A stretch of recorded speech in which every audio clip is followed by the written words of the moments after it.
Hold on, here we go.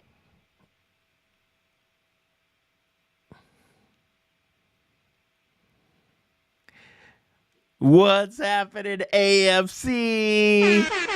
Oh my gosh, it is the next month. It is time for the next webinar, and this webinar is going to be fire. And the reason why I'm saying that is not because I know the person who is going to be dropping the knowledge bombs, but it is a topic that we all need to care about. It is something, if you're anyone like Apryl and myself, that you are that person that have the goals, have the things that you're working on. This needs to be something that needs to be a priority. And in the farm at the AFC, the Accountability Success Circle, our focus for this month is all about money and finances. And so, since we have such a hot topic with lots of amazing, actionable insights, I want to just get going. This amazing human right here is like another brother from another mother. He is extremely playful, but he will kick your ass. Excuse my French, but I'm serious about this. He will sit you down and he will just straighten you out in so many areas. The area that we're going to be focused on is money. My buddy Kai right here, he's extremely passionate about supporting people in living the life of their dreams and transforming their relationship with money. Yes, he's a coach. And then he found that one of the biggest obstacles holding people back from creating that dream life and earning the amount of money they want were their limiting beliefs and old money stories. Let me repeat that. Their limiting beliefs and old money stories. So if you can relate, regardless if you're watching the replay or live, what up, Terry? Let us know. And it is all about reprogramming those old unconscious behaviors. Back in 2021, June 21st to be specific, Kai said yes to what he considers the opportunity of a lifetime and became the proud owner of the Dr. Budgets brand and everything. And he, just like with the Hair Club for Men, not only is he the president, he was a client, so he knows what this is all about. We are going to get rocking and rolling. What's up, Kai? What's good, Gary? Man, that was an awesome intro. Thank you, brother. Thank you. Yes. So I'm just going to let you kick it off, and then we're going to pop back up for the discussion because Kai has some amazing things that we want to make sure that are front and center in your mind. So Kai, without further ado, floor is yours. Yeah, well, thank you so much for having me today. Thank you for everyone that's watching it live, everyone that's going to watch this on the replay. Super passionate about money, as Gary told you, just like the Hair Club for Men. I was a client. I met the former owner as I was going through my life coach training program. He hired me to be his coach. I hired him to be my coach. And then he begged me to come into Dr. Budgets and coach for him, which I didn't want to do at first until I realized that one thing, that money was the one thing that stops you from living the life that you want. And I decided from that point, that's what I wanted to do, was really help people get their money in order so they can live amazing lives. So happy to be here teaching and sharing everything that I've learned as I grow too. Awesome, awesome. And April's gonna pop on here. It's a little magic show. We've got JR in the chat also. Kai, thank you so much for being here today. And I'm going to help facilitate this conversation about money. We talk about, it's almost kind of hard to talk about money sometimes because there is a lot of anxiety around it. It is a measure that our society uses as a way to succeed. And, even though it is a sensitive topic, at the ASC, we really want to make sure that we're having healthy conversations around it because of the fact that it is a part of life, and we need to have a good relationship with money in order for us to to be successful, however we define that. And so I'm so happy to have Kai on here. We talk a lot about money mindset. There's so many different directions that we can go. We did have a money theme last year in 2022 and talked a little bit about that. But I know also for you, Kai, there's the mindset piece, but there's also the tactical piece. And we're going to talk about that a little bit today. So I'm super excited to hear your wisdom and have everybody in our community and anybody in public, in the YouTube world to know some of your knowledge, because it's really, really important. But one of the things that I want to get started with first is that, like, this conversation around money is not just about, okay, here the money comes in, the money goes out, here's the tactical piece, but like why it's so important to have your money stuff handled in order to live your life to the fullest. So can you maybe start by speaking to that? Like, why is it so important for us to have money stuff handled? I would say it comes down to two big things: clarity and lack of stress, right? When you know what's coming in and you know exactly what's going out, you don't have to stress out about it. Even if it might be a little bit, you at least know that you're playing the offensive game with where your money's going, instead of allowing life to happen to you according to how your finances are going. A lot of the clients that come to me, they don't necessarily, they kind of know what they're making. They kind of know what they're spending stuff on. Oftentimes they're drastically off on those areas that they've told me, oh, I don't spend that much in food and dining out. And then when we look at, it's like a $1,600 bill a month for two people, which is quite high, so the clarity is what gives you power. And it also gives you the ability to not stress.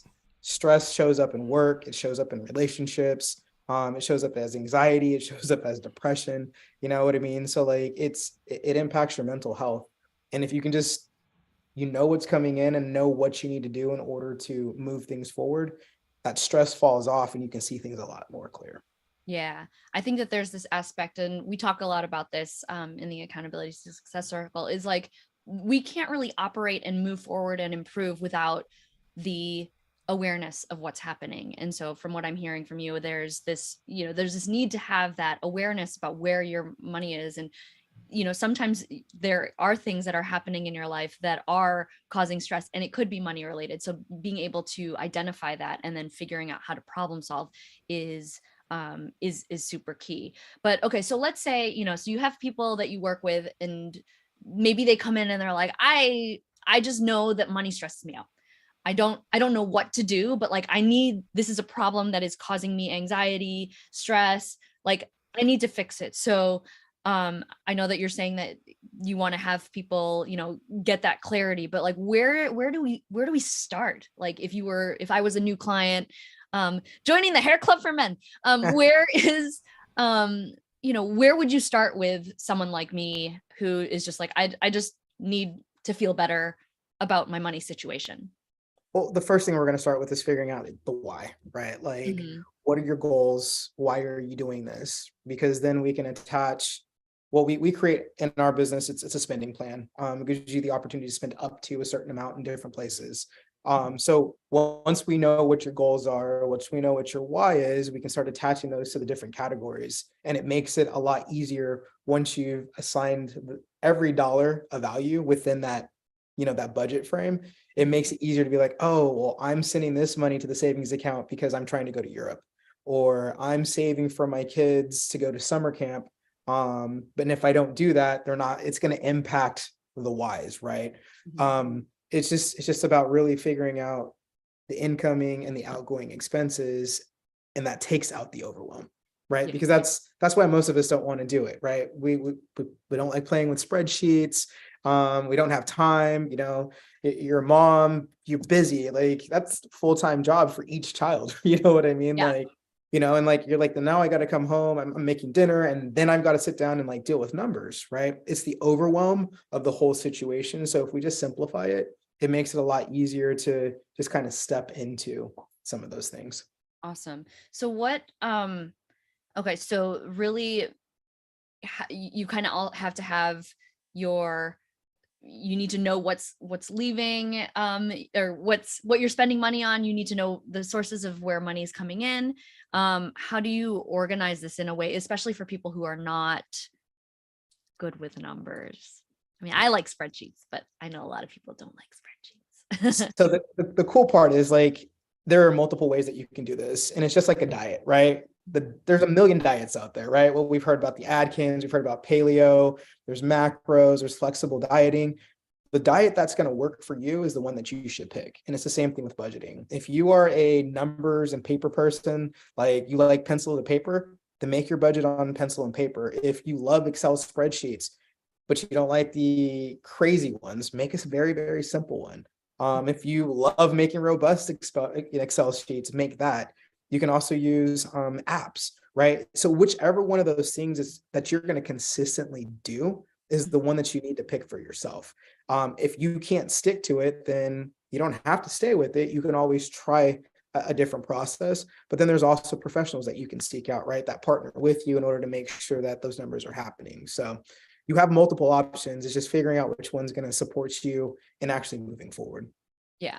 And so before we go into kind of the tactical pieces, and maybe just like helping walk through like what kind of goes into preparing a spending plan, if people are going to try to do that on their own. One of the things that I wanted to make sure that we highlight in this is that we're talking about money management, but there's this aspect of why we need to do it in order to feed our happiness and fulfillment. And so, Kai, how would you kind of set somebody in the right mindset to think about, like, we're doing this, even though this sounds like a really like potentially painful thing, especially if you're not a spreadsheet person, or the thought of numbers. If Gary was here, it would be that he's got that one screen where there's like all the formulas that are popping up. Why and how do we make sure that we're coming at this from the perspective there he is, that perspective of like, I'm doing this because I want to be happier and more fulfilled? Like, what do you have to say about that? I'm going to go ahead and share my screen if that's okay with Yeah, you. for sure. Got a couple of visuals for people. So you see this person right here. This is like just the symbol for financial empowerment, right? Like when you are creating a budget, like you're empowering yourself because you're taking control of where everything is going in your life. You're no longer allowing the bus driver to be the one driving it. You're driving the bus yourself, right? And so as a money coach, I essentially get to be the personal trainer that helps you build your financial muscle. And I think one of the main things is it's reframing the thought. Budgeting, and I'll get to that in a second, budgeting is something that's a negative connotation to most people, which is why in our business, we create a spending plan, even though we're called Dr. Budgets, because that's what people are looking for when they're looking for coaches. We create a spending plan. And that's what we're doing with that, is making your money go for what you want it to go for, right? I always like to show this to people. Budget and budgets would be a 7-letter bad word, but the word budget, it's not a bad word. Most people associate budgets with like diets, right? When you think of a diet, most people think of like brown rice, bland chicken, broccoli, right? Like, and you're like, I got to eat that every single day. When there's, like I said, there's multiple diets. You can be on a macro diet where you can still have that piece of pizza if it fits within your macros, but you can't have the full pizza and still achieve your fitness goals. It's the same thing with a budget. When you create a spending plan, you're creating a spending plan with macros, breaking your money down into a whole bunch of different things. So just reframing the mindset that like budgeting is a positive thing because now I'm in control. It's really, really cool. And this is a quote by John Maxwell: a budget is telling your money where to go instead of wondering where it went, right? Most of the time, what we're seeing is the impact of just where it went because of the impulse swiping. You're like, oh, I went out on Friday night and I swiped the card a million times. I don't really know where I'm at until I look at my balance on pretty much Tuesday, because everything clears on Monday, right? If we knew that you only had $200 to go out and celebrate with over the weekend, you're going to be a lot more mindful about buying that round of drinks for your friends, buying the tomahawk steak that costs $120, right? You can still do it, but now you're choosing to do it within your your own budget. Awesome. Awesome. All right. So let's think about doing budgets in a way that is not a bad word, right? So maybe we can just get it right back into that and then talk about like the spending plan. What are the components? If somebody is watching you right now and thinking, okay, I'm gonna create a spending plan because I wanna know where my money is going. What are the ingredients that are needed in order to create an effective spending plan? Perfect. I'm going to pull up another visual for you because I think it really helps. Yay. So essentially there's 5 steps to budgeting. And these are very, very, very, very simple. They're very, very high level. It's not to get like super, super technical about it. But this is where it starts off. First one is going to be set. Next thing is identifying. You've got evaluation. You're going to create, and then you're going to track. And how they each break down is with number 1, you're going to set a financial goal. So let's just pretend like the goal that we're setting is saving $1,000, right? And if saving $1,000 seems overwhelming, then we can set it at saving $500, right? But as we create the budget, we want to make sure that this is one of the things that we're highlighting, right? Okay, cool. I've got $10,000 coming in. At least 1,000 of that I want to, or at least $100 of that each month, I want to be going towards my savings account. Once you can set the financial goals, the next step is really going to be identify what your current spending is. In my business, what we do is we look at the last quarter of your spending and we create averages in about 65 different categories. You don't have to be that intense, right? Like I actually like doing that that analyzing. For you, it's just kind of looking at like the main areas that your money's going out in, right? Mhm. Are you spending $1,600 a month in food and dining out? What are you spending in shopping? And just kind of creating that average based off of how much money is coming in. So Kai, for this, sorry, for step 2, is that then, do people look at their credit card statements and bank statements in this step? Is that, Yeah. and then basically saying like, well, this is the type of money and looking for, or, just kind of being able to put the spending in buckets and say, okay, this is where I'm spending, but it's most of the tracking those expenses. Yeah, it definitely. So like it pretty much breaks down into, so you've got income that's coming in. The next one that you're going to look at, like, okay, cool. What am I applying to savings, credit card debt, any types of debt? After that, you've got your variable spending. I'm sorry. After that, you've got your fixed spending. So those are all the bills that you have to pay every single month, no matter what. Like Okay. basically think about what you paid during COVID, like while we were all like locked in the house for like those couple of months. Those are the bills that you have to pay in order to keep the lights on, the roof over your head, the car in your driveway. Okay. After that, you've got your variable expenses. And those are the expenses that kind of go up and down a little bit every single month. It could be, the utilities are going to be variable because they're never going to be 100%, but you've got like your Netflix, things like that, that's going to fall into that. Then you've got your irregular expenses, which are expenses that you're looking at that are like anything you're paying annually, car registration, if you have insurance that you're paying every 6 months, if you own a house and you have to pay property taxes, those kinds of things, that you get those ones put in there too. And then you go down to discretionary. Discretionary is, again, think about how we lived during COVID. Almost all of us got rid of the entertainment. We got rid of the food and dining out. We got rid of the shopping, the personal care, because they weren't necessary in order for us to keep our nest egg. Right. Yeah. So, yeah. Awesome. Thank you. Yeah, no worries.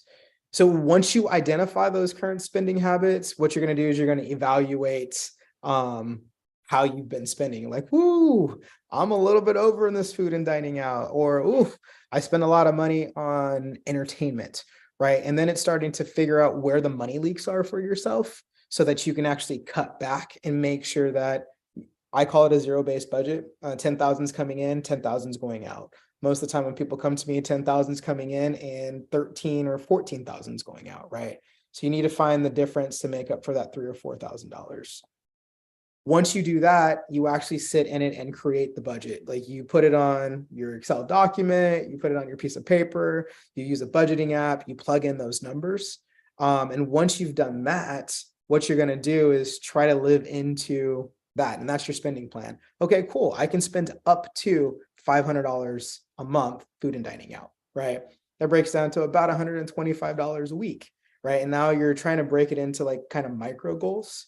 And then at the end of every month, if you're not doing this last one, which is super, super, super key, if you're not tracking your spending, you're still back at square one, right? So we know what's coming in. If you're not tracking it, you know what's going out, but you don't know exactly where you're over. And once you're tracking it, in order to take the overwhelm out of it, one of the things that I tell clients to do is just focus on one or two things every month. If you were over in entertainment and you were over in kids' activities, maybe focus on those two for the next 2, 3, or 4 weeks and try to get them to be a little bit closer to the number that you set up.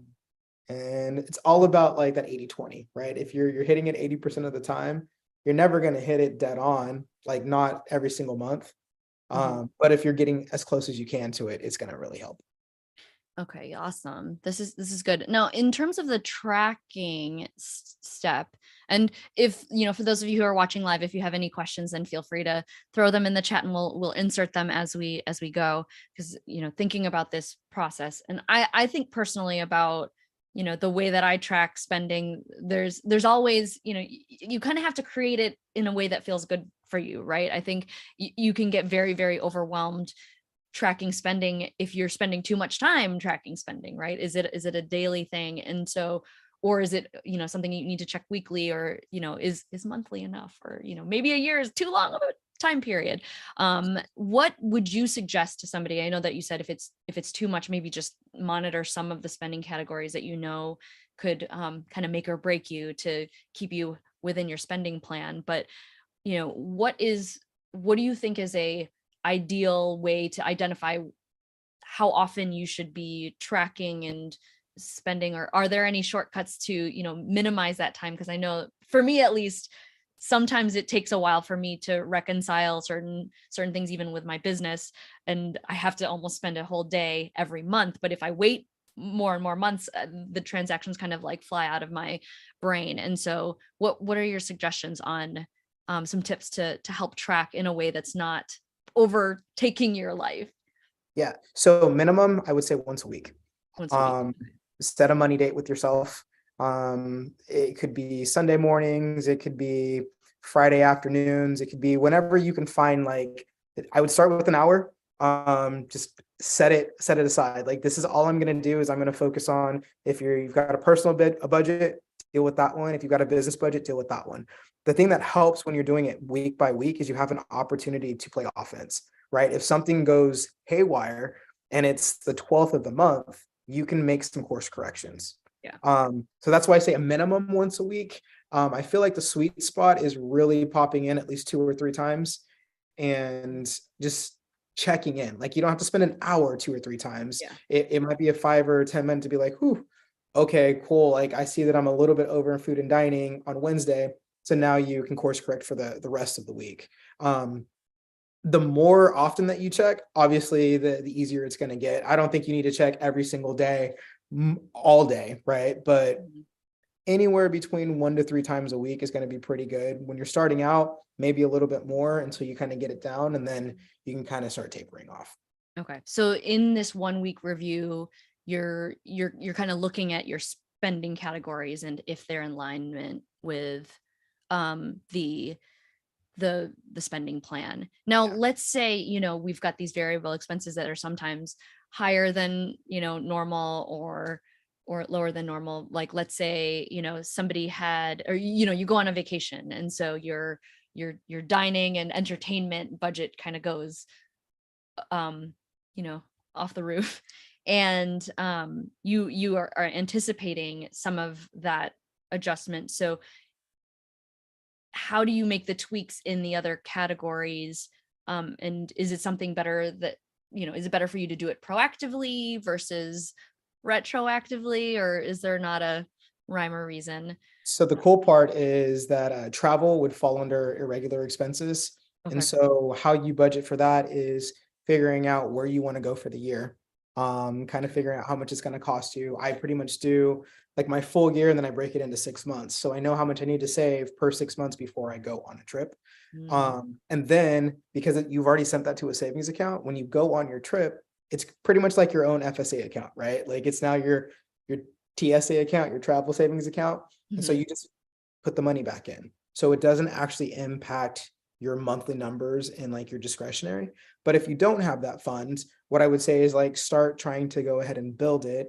And then from now on, what you're going to do is just really start looking, okay, cool, my entertainment is included in that. How much do I have this month? And making sure that at the beginning of the month, you are anticipating what that cost is going to be. So if you've got $500 for food and dining out, you probably want to eat at home just a little bit more so that your daily living is handled and it's not all of your food and dining out budget, which you can now use on your trip. Does that make sense? Yeah. Yeah. So it sounds like you're suggesting that people have like multiple bank accounts so So that you have something. it's Yeah. kind of like envelopes, right? The bank that I love to use, I don't know if you guys have heard of it. It's called ally.com. Mhm. Okay. So I've been using that for about 6 or 7 years before they started putting the commercials on the Super Bowl. Mhm. Yeah. Go Raiders. Hey. Gary's laughing in the So background. before they started putting stuff out, it's an amazing bank. And one of the things that I love about them is they've got savings account that have buckets. So if you put $10,000 into that savings account, you can earmark exactly which bucket you want it to go to. $2,500 of that can be for travel, 2,500 can be for holiday gifts. You know what I mean? So like you're giving everything an assigned value. So now when you're like, oh my gosh, I'm low in my checking account, I need $200. Well, you have to go and pick which bucket you're actually going to pull that from. And it actually stops the impulse. Right. That's for all the accounts. I swear to you, I've had Ally for a long time and I did not even know that that was a thing. That's on the savings accounts. And then Savings about account. 2 months ago, they came out with checking, what are they called? Are they called spending buckets? Uh I have to look that up. yeah. So the checking account now has buckets also, which will tell you, hey, this is how much you spent on groceries. This is how much you spent on this. And like you can allocate certain amounts to it as well. I love their online banking system. And the reason I initially put my money there is because it was a lot harder for me to pull it out, right? I couldn't make that impulse decision. If I needed the 250 bucks, I had to wait 1 to 3 days, right? Which really makes you think, well, do I really need it? Yeah. And do I need it enough to pull it from here versus just being able to walk into Wells or Chase and put your debit card in and be like, okay, I got it. You know what I mean? So Mhm. Awesome. That's really cool. So everybody check out ally.com, ALLY.com. It's just an online bank. They don't have branches and stuff like that, right? yeah, they're a legit online bank. Like I know there's some stuff Yeah. going on with banking. I double checked everything when we had a lot of that stuff. They're doing everything the right and legit way. So Yeah.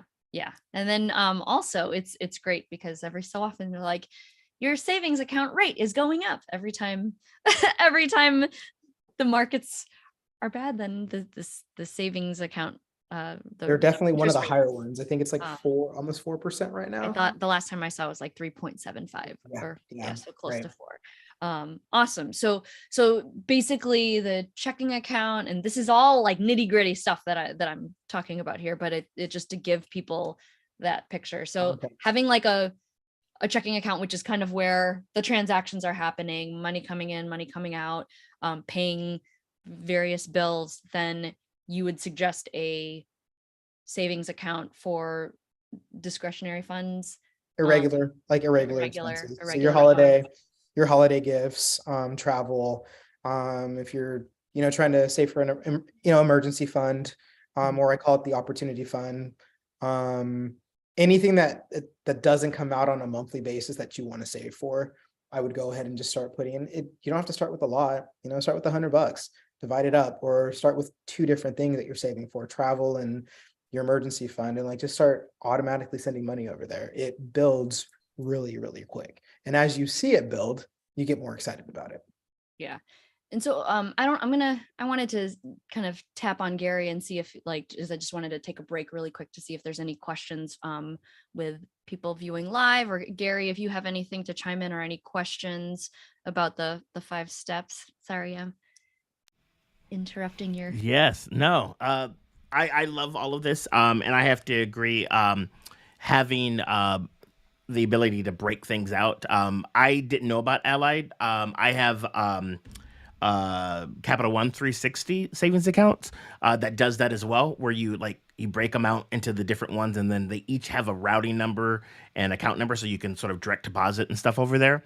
And I agree with Kai 110% because it takes a few days before it hits back. Like when you transfer back to your main spending account, like you actually have to be like, all right, yeah, you have a few days to sort of like chill off. Like, is this really important? Sort of thing. So that's really helpful, and it helped Courtney and I when Garrett was born, and we were like before he was born, like we were just throwing money over there for stuff because it was our first kid, so we had no idea like what was going to happen. So it was great to have like that little pocket for discretionary spending. Yeah, that is interesting too, because I have with Ally, I have some savings accounts for my kids, and I've been trying to have them set up. They get like a I think it's $8 allowance every week that is just money where they can spend it on whatever they want to, buy a gift for a friend, or they want to go to the mall and buy some food. But every so often they don't spend some of that money, and then it starts building. And I was like, well, you could transfer it to your savings account, and then it'll make more money. And they are like, woo. But I kind of, there's a pot in their accounts that I like don't want them to touch. So if they were to like, that could be their discretionary spending. If they're like, well, I saved it, but now I want to go buy an Apple Watch, or I want to buy, my youngest son wants to save up to buy a gaming computer. And I'm like, I don't even know what that entails. But he knows that he needs to save. And so making sure that he has that discretionary tracked. And if he's, sending it to this savings account to earn more money, even though it's just a little bit, it's better than nothing, than having a lot sit in your checking account. Right? I love the fact that you've already started with your kids, teaching them the value of money, how to save, how to spend. It doesn't matter the amount that you start with, right? It's all about the lessons that they are learning. And I think that's half of the problem with most of us as adults, is that we weren't taught how to use it. We either fell into really good spending, saving habits because we didn't like how we grew up, or we're repeating some of the things that we saw in our households. So I definitely commend you for that. It's a huge piece, and it's definitely going to make them even more solid humans as they get put out into the world. So yeah, and I think when I'm asking you the questions in terms of like, what are the bare bones minimum things that you need to do? If I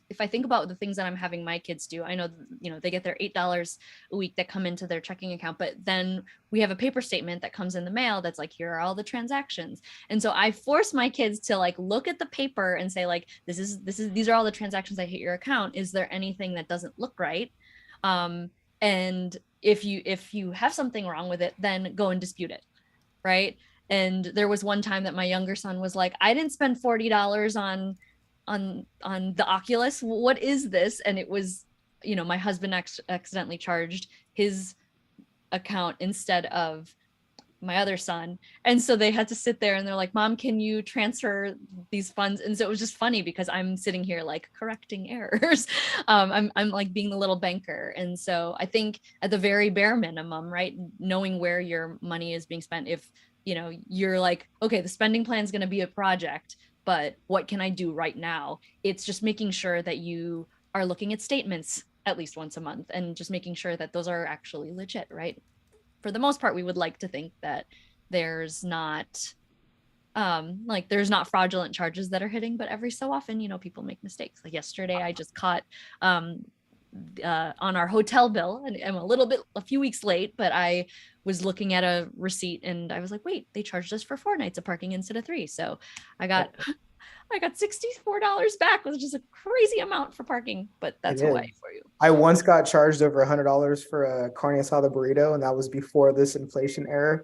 But I was able to go back, you know what I mean? And be like, hey guys, this is the most expensive burrito ever. And recently I just found out that one of my trainers I had been using, their auto pay started hitting my credit card again, right? It hit it twice. So I'm like, nope, absolutely not. I caught it within the second one that happened. But yeah, I was on a card that I wasn't using. So Yeah. it's like, Yeah, that's really also scary around the things that are auto paid, and they can just, you know, hit your account and you don't even know that they're happening. Do you have suggestions on um how to adequately monitor that? and that's why popping in once a week is it, because you nip it in the bud right then, right? Because like all you're doing, like if you're looking at transactions for 7 days, Mhm. I mean, how many of us do more than 20 transactions in 7 days, Oh my right? There God. might be like on the In one day. weekend, you know what I mean? Well, Yeah. but it's going to be 20 versus waiting to the end of the month, and now you're sorting through 150. You know what I Mhm. mean? Yeah. So you can pretty much see what's going on right then. Yeah. Yeah, that's good to note. So this is all great. And you know, everybody's money journey is different. And I wanted to spend the last, you know, the second half of this conversation trying to hit specific situations that people have had questions around. I gathered a whole bunch of questions from people in the ASC. For those of you who are watching live, or even if you're watching this on the replay later and have questions, you know, we have a whole section in our community dedicated to having money conversations. And I wanted to maybe spend some time like answering some of those questions if that's good. But I wanted to maybe start by asking you, Kai, like what's like the number one question that like when you work with people that like people ask that you know that you can share with us to just kind of kick off this kind of second round of Q&A. And then, you know, of course, if as we have questions coming in, if Gary, if you have anything that you think about or want to chime in on, just pop in. But like what's the number one question that people have uh that people inquire about with you? Oh, you're muted. Sorry, there was a couple cop cars that were No going worries. through, so I was trying to mute it. I think the number one question I get is kind of the one that we already answered. Like, how do I create a budget or a spending plan that works for me? Kind of broke that down, but I think that the second, there's probably two. The next one would be, how do I save more money, or how do I pay off my debt? Right. Okay. And they kind of go hand in hand. Like one, that's overwhelming, right? Like when we think about it, and what you just really need to do is, everything is about creating a plan. Like there's never anything where it's just going to be like, oh, just figure it out without like putting some work in there. Like when it comes to debt, you create a plan, you look at the debts that you have, the interest rates that you have, and it's always going to depend on your personal situation, right? Because you could have a lot of credit card debt, but that credit card debt, you might only be paying 13% on it, versus some credit cards where you're paying 22 to 28%, right? And that's a completely different place to be playing. So when you look at your debts and you figure out what order it is, like maybe you're paying very little on interest rates, and it's okay to go ahead and start putting more money to your retirement or something, right? But if you're paying an insane amount in interest rates, like I've got a client or two that have been paying about almost $800 in interest every single month, that's when you start looking for, what other possible options do we have? I have clients that I'm working with right now that we looked into debt consolidation. We're taking out a loan for the entire amount. So instead of them paying off the credit card in 9 years, we're going to end up paying it off in about 3.5 years, because we've got fixed payments, right, where the interest is already built in. And we're going to end up saving them almost $21,000 over the course of that 6 years that we're saving. Oh, wow. Right. So it's really starting to look at like, what are the options that you have, but you don't know what options you have until you have clarity around the numbers. Yeah. Is there a like an indicator on who might be good for considering something like debt consolidation? Is it just if you have a whole bunch of different um different accounts, or is it about the interest rates that you're paying? Like when would it be beneficial to consider It that? really is about the interest rates, because I have another client. We were actually just looking at her stuff yesterday. She's got two credit cards. She's paying about a little less than $250 a month in like interest. One of the credit cards is $3,000, and one of the credit cards is about $10,000, right? You would think, well, let me ask you, which one do you think that she's paying more interest on? Can you say the numbers again? One's about 3,000 and one's about $10,000. In interest Uh, as far as the or the balance. balance? Yeah. I guess I don't know. I think for me, I would want to pay off the one that has the smaller balance because then it would just finish faster, but I don't know. The crazy part about it is the one with the smaller balance is the one that she's paying more interest on, right? Okay. So the $3,000 one, she's paying almost 100 and just shy of $130 a month in interest because it's such a high interest rate. The $10,000 one, it's only $130 because it's such a low interest rate, right? Yeah. So in that case, yes, we're definitely going to pay off the $3,000 one and start applying that payment to the lower interest rate because it's just insane that it's like almost 3 times more and it's the same interest rate, right? But she had no clue until we actually looked at the numbers. She's like, I just want to pay off the big one first. Well, I'm like, the big one is not the one that's not the one to pay off, right? Let's pay off the little one and double up on the payments and the big one will be gone like this. Yeah. And so it's just helping people understand. Some people think that an interest rate is the same thing as the credit card fee. I've had people argue with me. They're like, my credit card fee is like 12% a year. And I'm like, no. Like there's a credit card annual fee and then there's your monthly interest rate. Like let's pull out the statement and have to show people how to look at it, right? Because we weren't taught these things. Yeah. Do you have suggestions for people around, good credit cards to consider and which ones to stay away from? So I guess there's 2 different things here. Yeah. If you aren't great at managing your funds, stay away from the credit cards until you can make sure that you can pay your bills. Just using a debit card, you don't need to have a credit card. Maybe you have a credit card, one that's for an emergency, just in case. But I don't recommend, if you're already in debt, don't get any more, anything like that. If you're somebody that is really good with managing your finances, you pay things off, they're always on time, you're not overextended. I actually love the Chase Sphere, like the Chase Sapphire. If you get the smaller one, it's only a $95 annual fee every single year. Yeah. But if you use the perks that come with it, it's amazing. There's like cash back ones that you can use also. And then like my second one, if you don't go with Chase, I love the Costco credit card. The Costco credit card is amazing. You get a ton of cash back. Most of the time you get enough cash back to pay for your annual membership, that next year. So it's pretty solid. Awesome. I have to look into the Costco credit card. Awesome. I'm going to shift the conversation really quick just because I know that yesterday was such a big day for money. We just had our tax deadline, which hopefully everybody got all their stuff done. And now we just have to get ready to do it all over again in a year. But I was just having this conversation in the community earlier today where, I always feel like taxes is such a stressful time for people. Maybe even more so for people who are business owners or, are working and have to declare more things and don't just have the W-2s that they, can report on. And so what suggestions now in retrospect, now that we are in a place where like, okay, now we're starting the cycle all over again, let's not let this tax cycle be as stressful as the previous.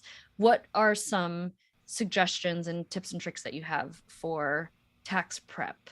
Yeah, for sure. So I want to preface this with I'm not a CPA. Yes. I'm not an accountant, right? These are some of the things that maybe you should be thinking about. But in order to find out exactly what you should do to get the actual advice, please reach out to a CPA. So here's some of the things that I do and some of the things that I've talked to my siblings and whatnot about. It's just making sure that, again, it's all about tracking. Keep track of your income and your expenses. If you think that you have some things that might be able to be deducted, make sure you've got your receipts. Keep them all in a very, very, very nice place. If you own a business, it really is about making sure that you're keeping as many receipts, documenting meetings, documenting travel, who was there, what was done, all that good stuff, because it's gonna make it easy. If you have a business, make sure you have a bookkeeper, especially if you're pulling in more than $100,000 a year, because things start to get messy, especially as you get higher. There's tax software that you can use. There's tax professionals that you can hire. The more money you make, you might want to look for somebody that's a tax strategist. They're a lot harder to find, but there really is a big difference between a CPA and somebody who does tax strategy. Right? You've got a lot of real estate investments, there's a lot of things that you probably could be doing in order to save some money on your tax bill. Just obviously yourself, like reading up, trying to stay updated on tax laws. Like recently, like I think some of you probably know, if you get an electric vehicle, I think it was up until, it might be like this Friday or something like that, there was about a $7,500 credit that you could get if you had bought it, right? Some people didn't even know that they could get it, and not everybody is telling you about it, right? So just kind of knowing what things that you can do throughout the year to actually save you some money. Yeah, and like, really looking at some of like the tax accounts that you can start putting your money into, such as like, the retirement accounts, the HSA accounts, things like that, in order to help maximize your tax savings. It's a lot harder, I think, when you're a W-2 employee to save money and like get some of these benefits. So it really is like figuring out how you can set yourself up by doing the research, right? Because nobody is going to tell you. No one's just gonna freely throw the information to you. You've got to do a little bit of the legwork yourself. Yeah. And I think too, if you have like a CPA or whatnot, they might also be able to point some of those things out to you that you might not know, but it's good for you to know on your own as well. Yeah. And like again, with CPAs, most of the time they're just creating the return and like sending them, right? So if you have questions, ask. If there's anything that you think could be something, don't hesitate to ask. Don't just expect them to know it or expect them to do it. And I was like reading something, or I was listening to something the other day that said, how do you know if your accountant is just like kind of pushing your stuff through? If your whole tax return is like all even numbers, like zeros, they didn't necessarily do the work. So just double check on that, right? Because think about how many times we've got like 21 cents here or 84 cents here. It's always odd numbers, right? So if it's even all the way down, you might want to do your own due diligence and like actually look into some of that stuff. That's good to know. It's things you don't think about. Let's see. One of the questions that we got from the community pertained to how you handle expenses. So how do you manage your money when you have variable income? So I'm guessing this is more for people who might run their own businesses and have like ebbs and flows and lulls, and you can't necessarily predict, okay, here is we're getting, you don't have a steady stream coming in all the time. Like what's your advice for people who have that situation? Yeah, those are some of my favorite ones to work with. Essentially what you need to do is you need to come up with an average. So say in 1 month you got $3,000 that comes in, 1 month you got $7,000 that comes in, 1 month you got $10,000, and you don't get to live life like you have $10,000 that comes in every single month, right? Yeah. So say our average number is about 5,000, right? You're going to make sure we're going to go through and figure out what your expenses are backwards, right? So my expenses are $4,800 and my average income is 5,000. That's actually perfect. And so what it means is on the other side of those, it's 5,000. If I have a $7,000 month, I still only pay myself 5,000, right? And now I'm setting aside that $2,000 into its own fund by itself in order to make sure that I have money to lean on when those months that are a little bit leaner. If I have a $10,000 month, I'm doing the exact same thing. I'm putting that $5,000 away. And most people are like, well, I worked really hard. Why do I want to put the $5,000 away? And I say, okay, cool. This is what we're going to do. 80-20. Take 20% of that extra 5,000, you spend it on whatever you want, and put the other 80% in a savings account to make sure that you've got money when you need it. Okay.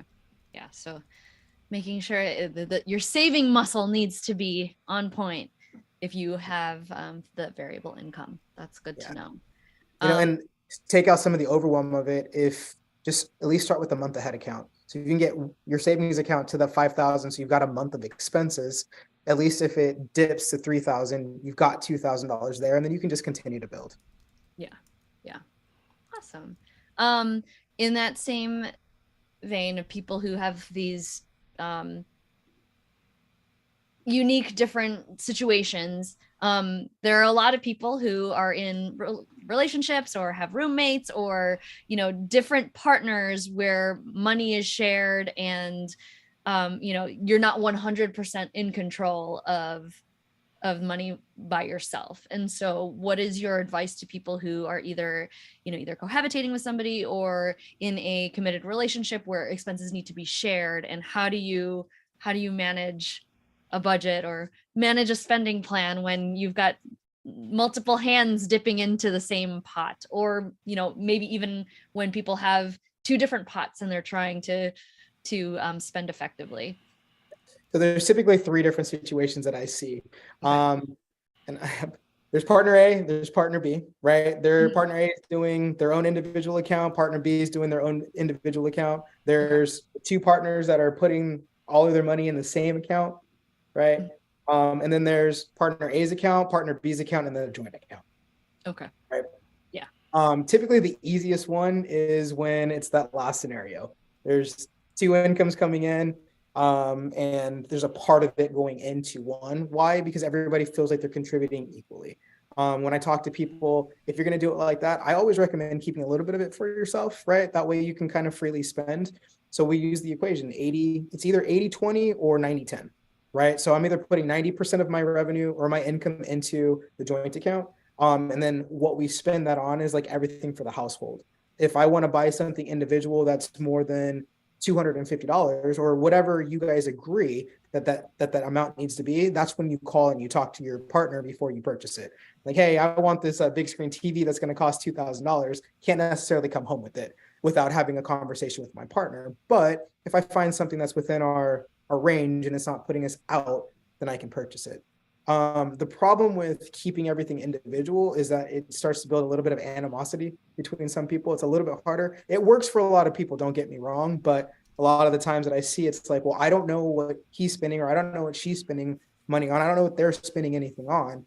And it just causes a little bit of confusion. Plus, there's constant Venmos going back and forth because I'm paying for this and you're paying for this, and like it never feels equal.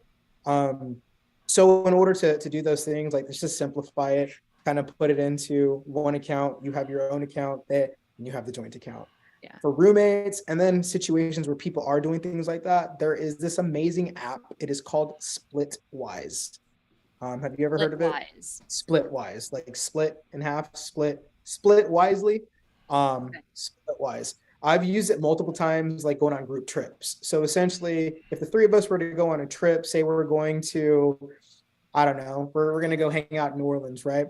I got the Airbnb. I'm totally down, right?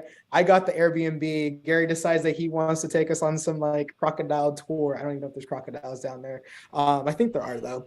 So he pays for the three of us for the crocodile tour, and then we're taking your car and you're filling up with the gas every time. I put the Airbnb in, divide it by 3, and it automatically splits it. You put your expenses in and divide it by 3, the three of us, it automatically splits it. If I decided I don't want to go on the tour, and so Gary just paid for the tickets for the two of you, he'll put it in and just split it by you and him, right? So now it's all automatically like deducting and adding who owes who what, and you can just settle up at the very end by sending a Venmo. I've done it for bachelor parties, a 2-week camping trip. You can easily do it between couples, right? Like you start at the very beginning of the month. I paid for the utilities. You paid for the mortgage, the rent. I bought this food piece. You bought that food piece. You can assign percentages. It just makes it very, very, very simple. And then you can balance up once or twice a month. That's amazing. I've never heard of that. Gary, have you heard of that app? Yep, Splitwise. Aww. It is amazing, especially thinking about going on trips and stuff like that. That has been like a godsend. It's like, all right, then you don't have to really think about it. Like, hey, look, all right, cool, we got it. All right, it's in there, and then at the end, and then everyone's on the app too, so you can see where things are starting to tally up.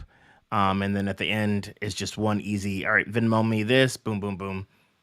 We just did it for the bachelor party that I just went to. It was just the same exact thing, right? Like we prepaid like the Airbnb just to give him his money back. But like once we were there, hey, I got this Uber, and the Ubers were like $100 because we were going from Scottsdale to the spring training games, right? Like they were just super far. So it just didn't matter who got it, and nobody felt like they were getting slighted because oh, I paid $100 for this one and you only paid $20 because we went to one in town, right? So the $20 one was just a smaller fee divided amongst everybody that was in that car. Awesome. That's so cool. All right, I have 2 more questions for you before we close up shop. Does that sound good? Yeah, this is for all sure. super helpful. I hope everybody is taking all these nuggets, and little things may apply to you here or there. One thing that I did want to say, as I was thinking about the whole managing your finances in some sort of partnership or of some sort, I think that the key thing that we need baseline for managing finances in those situations is the communication, right?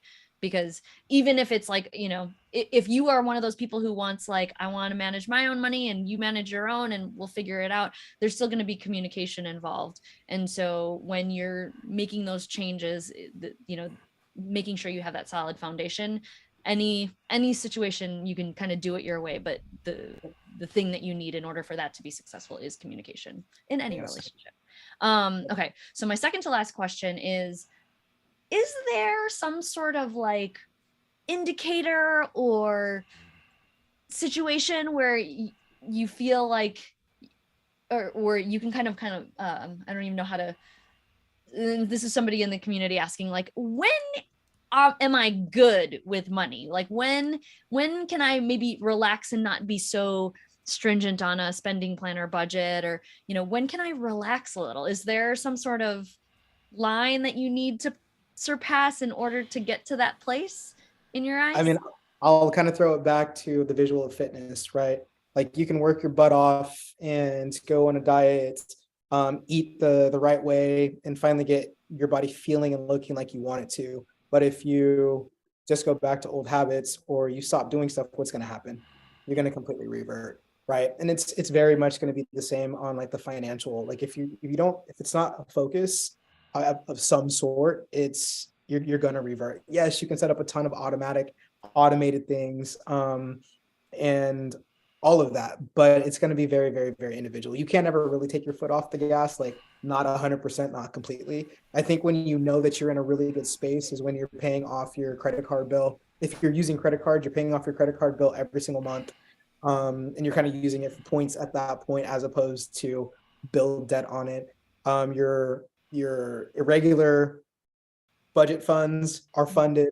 You've got plenty of money where you feel good about an emergency fund, and you're actually contributing to and funding all of your not emergency accounts, your retirement accounts, in a way that, like, hey, you know what? And I still have money left over, or I just feel good about this. That's about when you can kind of like maybe shift a couple of things up, but it really is focusing on getting to that point where when you go to the store, you're not worried about swiping the card because maybe the money's not going to be there in a couple of months, right? Like, you feel good about your kids' education and everything being funded. When you don't have like that deep like worry in the back of your neck and like just kind of like in the pit of your gut, like, I think that you're really on a good track at that point. Yeah. So it's almost kind of like you still always have to have that awareness, but it may even just be that feeling of knowing that, like, the money going out might even be less than the money that's coming in, so that you can fund some of these more long-term accounts and expense or investments. Awesome. And there's also the part of when people start making more money, like, you don't have to live into the raise, right? Like, maybe you're making an extra 500, 1,000, $1,500. If you're already really good, figure out how to make that extra money work for you, right? Like, you don't have to take your lifestyle up an extra $1,500 to $2,000. Maybe you take it up 250, right? Give yourself a little bit more money and like one of the things that really excites you, but now you've got this other money that's doing other work for you. Awesome. Cool. All right, here's the last one, and this kind of ties back to the whole focus on not just the money management piece, but really focusing on fulfillment and happiness.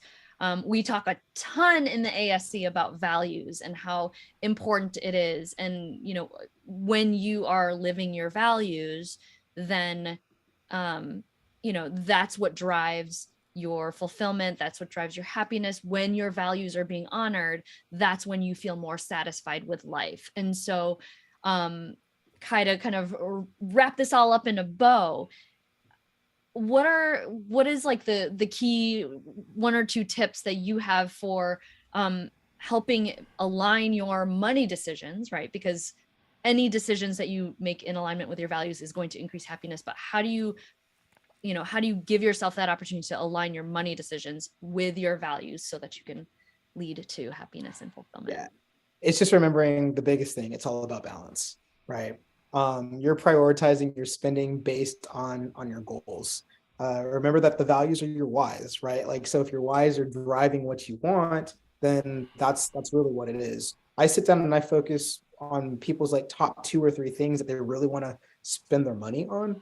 And that way you do feel like you're having the opportunity to live the life that you want. We work hard, right? We work really hard for the money that we make.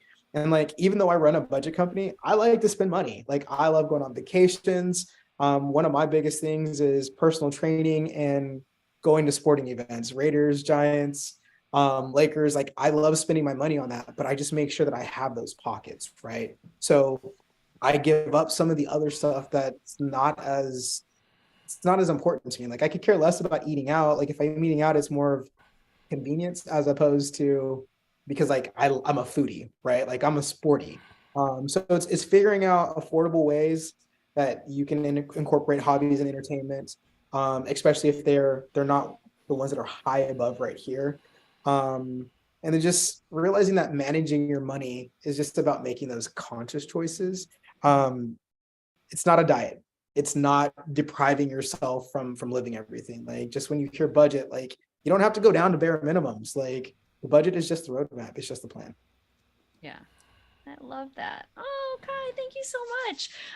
It looks like we're just about out of time. So thank you so much, Kai. For those of you who are in the ASC, Kai is a member of the community, and you can ask him any money questions. And I'm going to actually ask him to kind of help continue the conversation around money in our dedicated money section, because he just has so much wealth of knowledge. And I'll definitely consult with him and share some, continue to share some really good things to keep the money conversation going, because sometimes we don't even realize, sometimes we're not aware of like the little things that we can do tactically that will help us leverage our money, maximize what we have, align to our financial goals and our personal aspirations for ourselves.